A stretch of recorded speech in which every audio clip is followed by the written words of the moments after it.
La cetoacidosis diabética y el estado hiperosmolar son complicaciones de la diabetes, pero son muy distintas entre sí. Veámoslas con detalle. La cetoacidosis diabética es la descompensación metabólica secundaria a la diabetes, que se presenta con un aumento de la glucosa en la sangre, cetonas en la sangre o cetonemia, acidosis metabólica, excreción de glucosas en la orina, lo que se conoce como glucosuria, y cetonuria, excreción de cetonas en la orina. La descompensación se da secundaria a una deficiencia absoluta o relativa de insulina. Las cetonas son un detalle importante, porque la ausencia de cetonas nos ayuda a distinguir muchas veces entre una cetoacidosis o un estado hiperosmolar. Muchas veces, no siempre. El estado hiperosmolar es un síndrome diabético que se caracteriza por alteraciones de grado variable en el estado de conciencia, hiperglicemia marcada e hiperosmolaridad plasmática en ausencia de cetonas. Aquí es importante hacer la aclaración de que la osmolaridad plasmática normal es de 270 a 290, pero esto varía según la fuente. Bioquímicamente, la cetoacidosis diabética se define como un incremento de la concentración sérica de cetonas, la cetonemia, un aumento de la glucosa en sangre mayor a 250 mg por decilitro, un pH menor a 7.3 y un valor de bicarbonato sérico menor a 18. ¿Recuerdan la alteración del estado mental? Bueno, en la cetoacidosis también se puede presentar una alteración del estado de conciencia, pero esto suele ocurrir en las fases moderadas y severas, no en las leves. En la cetoacidosis, como factores precipitantes más comunes tenemos las infecciones, del 30 al 39%, seguidas por omisión o uso inadecuado de las dosis de insulina. En los procesos infecciosos, los más comunes son neumonías e infecciones del tracto urinario. Juntas representan del 30 al 50% de los casos. Otros factores desencadenantes son la sepsis, accidente cerebrovascular, infarto agudo de miocardio, tromboembolia pulmonar, falla renal, uso de fármacos como beta bloqueadores, antagonistas de canales de calcio, diazóxido, diuréticos, fenitoína, propanolol y esteroides, entre otros. Sí, son varios, sí, un poco. En cuanto al estado hiperosmolar, los factores precipitantes de este estado incluyen abandono del tratamiento de la diabetes, cirugía mayor o trauma, infarto agudo de miocardio, fenitoína, insuficiencia renal crónica. También podría ser una manifestación inicial de la diabetes, principalmente de la tipo 2. El estado hiperosmolar incluye una deshidratación severa. Esto es muy importante para el tratamiento. El paciente típico del estado hiperglicémico hiperosmolar es un anciano diabético que no es capaz de moverse y que no es capaz de comunicarse adecuadamente, por ejemplo para decir que tiene sed. El estado hiperosmolar incluye una glicemia mayor de 540 mg por decilitro, una osmolaridad plasmática mayor de 320 miliosmoles por kilogramo, ausencia de cetonemia importante con una concentración de menos de 54 mg por decilitro. Recuerden que dijimos cetonemia, pero tiene que haber una ausencia de cetonuria o no debe alcanzar los 150 mg por decilitro. El bicarbonato sérico debe ser mayor a 18. La alteración del estado de conciencia es común cuando la osmolaridad supera los 330 miliosmoles por kilogramo, aunque podría no estar presente. El anion gap es variable y el estado mental también. El pH, por cierto, debe ser mayor a 7.3, a diferencia de la cetoacidosis, que debe ser menor. La cetonuria puede darse en casos muy específicos. Por ejemplo, una deshidratación muy severa podría hacer que secundario a esto se presente una acidosis láctica, lo que puede causar una cetonuria. Los criterios de laboratorio de la cetoacidosis diabética incluyen la glucosa, el pH sanguíneo, ya sea venoso o arterial, el bicarbonato sérico, cetonas en orina, osmolaridad efectiva, anion gap y estado mental. Bueno. Antes de seguir, debemos saber de dónde rayos vamos a sacar la osmolaridad efectiva y el anion gap. Para eso necesitamos saber los valores sanguíneos de glucosa, sodio, cloro y bicarbonato. Pero antes de poder seguir, debemos saber calcular el sodio corregido. Bueno, ¿qué está pasando aquí? I don't know what the fuck just happened, but I don't really care. I'ma get the fuck up out of here. Shit, I'm out. Cuando la glucosa en sangre es superior a 200, se debe corregir el sodio. Y para calcular el sodio corregido, usamos la siguiente fórmula. Se toma el sodio sérico y se suma con la glucosa sérica 100 dividido 100 por 1.6. Ahora que ya sabes calcular el sodio corregido, podemos ver cómo calcular la osmolaridad efectiva.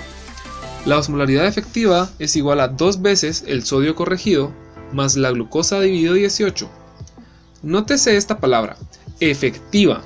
El cálculo de la osmolaridad normal es igual a 2 veces el sodio corregido más la glucosa dividido 18 más el nitrógeno de urea dividido 2.8. La osmolaridad efectiva no toma en cuenta el nitrógeno de urea porque no es un osmol efectivo. Puede variar muy rápidamente por una larga lista de razones. ¿Y qué pasa con el anion gap? Bueno, el anion gap es igual al sodio menos la suma del cloro y el bicarbonato. El valor normal del anion gap es de 10 a 14 miliequivalentes por litro. Ahora que conocemos todos los cálculos, podemos clasificar la cetoacidosis como leve, moderada o severa. Siempre debe haber una glucosa en plasma mayor a 250. Eso debe estar presente en las 3. Y las 3 deben presentar cetonas positivas. La osmolaridad efectiva de las 3 es variable. El pH venoso debe ser menor de 7.3. En el grado leve se da de 7.3 a 7.25. En el grado moderado, el pH es de 7 a 7.24. Y menor de 7 en un grado severo. El bicarbonato sérico debe ser menor a 18. De 15 a 18 en un grado leve, de 10 a 15 en un grado moderado y menor de 10 en un grado severo. El anion gap es mayor de 10 en un grado leve y en un grado moderado y severo es mayor de 12. Finalmente, el estado mental. Primero es alerta, luego alerta pero desorientado, y luego se da el estado de coma o estupor. Sin embargo, se puede dar una cetoacidosis diabética con anion gap elevado o con anion gap normal. Las razones de una cetoacidosis diabética con anion gap elevado son acidosis láctica, cetoacidosis, insuficiencia renal, ingestión de etilenglicol y toxicidad por salicilatos. Las razones de acidosis con anion gap normal son diarrea, infusión de solución salina isotónica, acidosis tubular renal y acetazolamida. En el estado hiperosmolar se da una elevación drástica de la glucosa, que es osmóticamente activa, y se localiza en el líquido extracelular. Su actividad osmótica hace que el líquido se traslade del líquido intracelular al extracelular, produciendo una deshidratación intracelular. Recordemos que los pacientes suelen estar muy deshidratados. Este es solo el mecanismo de la deshidratación intracelular, pero en general hay un déficit severo de líquidos, a todos los niveles. La hiperglicemia en este síndrome se debe en gran medida a la disminución de la eliminación renal, más que a una producción excesiva o una utilización deficiente. Los objetivos del tratamiento en la cetoacidosis diabética son: primero, restaurar la volemia, tratar la hiperglicemia, resolver la acidosis, reponer los electrolitos perdidos, principalmente potasio, pero en alcohólicos y desnutridos también hay un déficit de fosfato, y tratar el desencadenante, por supuesto. A pesar de las pérdidas de potasio, algunos pacientes pueden cursar con una hipercalemia, aparentemente, por la pérdida del estímulo de la insulina. Típicamente la insulina mueve el potasio al interior de la célula. Y en el estado hiperosmolar, el tratamiento incluye soluciones intravenosas e insulina. Muy similar. Bueno, en el estado hiperosmolar, el déficit de fluidos suele ser de 10 litros o más. Ahí está, eso sí me gustó. Dependiendo del estado cardiovascular del paciente, se debería iniciar con un bolus de 1 litro de Harman o de solución salina al 0.9% por hora y repetir según la necesidad del paciente. Para la primera etapa no suele ser necesario usar más de 3 litros en 3 horas. Posteriormente, se debe continuar con una terapia de 250 a 500 mililitros por hora, con controles constantes del estado cardíaco, la osmolaridad sérica y la natremia. La hidratación en estos pacientes puede tomar 2 o 3 días. Ahora veamos cómo manejar la cetoacidosis. ¿Recuerdan que debemos restaurar la volemia?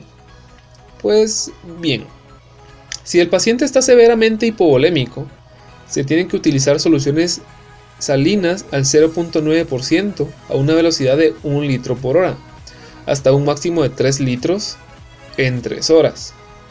No me digas.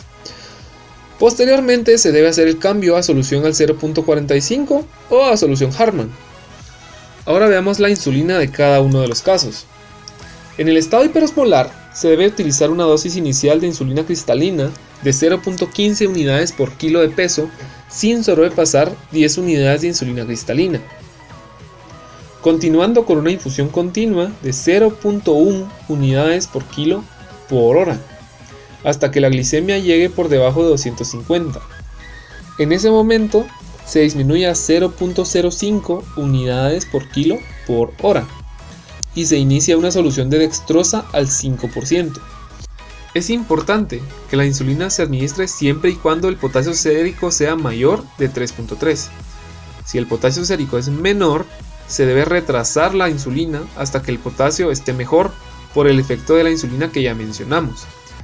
Si el potasio sérico es igual o mayor a 3.3, se pueden agregar a cada litro de solución de 20 a 30 mil equivalentes de potasio. Si es menor de 3.3, se pueden agregar de 20 a 40 mil equivalentes. Si aún no has visto nuestro video sobre reposición de potasio y de sodio, te recomendamos verlo. Se debe considerar colocar una vía central y posiblemente trasladar a una unidad de cuidado crítico en los siguientes casos. Si el paciente tiene una osmolaridad mayor a 350, si tiene un sodio por encima de 160, pH venoso o arterial menor de 7.1, potasio menor de 3.5 o mayor a 6 al ingresar, un Glasgow menor de 12, saturación de oxígeno menor de 92, creatinina mayor a 2.2, evento cerebrovascular o si tiene alguna otra comorbilidad seria.